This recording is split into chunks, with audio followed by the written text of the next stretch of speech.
ఈ రోజుల్లో యాకోబు పత్రిక 3వ అధ్యాయంలో ఉంటుంది, నాలుక పాప ప్రపంచం అని.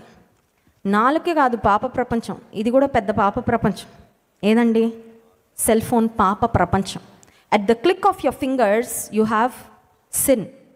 ఇలా నొక్కితే చాలు, చిన్న క్లిక్ చేస్తే చాలు, పాపం కళ్ళ ముందు క్షణాల్లో. ఇంతకుముందు ఇంటర్నెట్ కెఫేకి వెళ్ళాల్సి వచ్చేది మా చిన్నప్పుడు. ఏమన్నా రిజల్ట్స్ వచ్చినా ఎవరికైనా ఈమెయిల్ పంపించాలనే ఎక్కడికి వెళ్ళాల్సి వచ్చేదండి?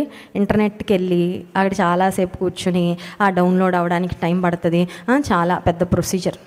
కానీ ఈ రోజుల్లో పాప ప్రపంచం అంతా ఎక్కడికి వచ్చిందంటే ఇక్కడికే వచ్చింది. ఈ పాప ప్రపంచం చేతిలోనే ఉంది కరెక్టే, కానీ కంటితో మన కన్నులతో మనం నిబంధన చేసుకోకపోతే మన కన్నుల ద్వారా దేవుని ఆశీర్వాదాలు ఎన్నో కోల్పోతాము, దేవుని కృపకి ఎంతో దూరం అయిపోతాం. సెల్ ఫోన్ ఎక్కడైనా చూడొచ్చు, ఎవ్వరు గమనించకుండా, నోబడీ నోస్. స్క్రీన్ ప్రొటెక్టర్లను వచ్చాయి ఈ రోజుల్లో కదండి. పక్కన వాళ్ళకి నువ్వేం చూస్తున్నావు కూడా తెలీదు, కానీ అన్నీ చూస్తున్న దేవుడు ఉన్నాడు.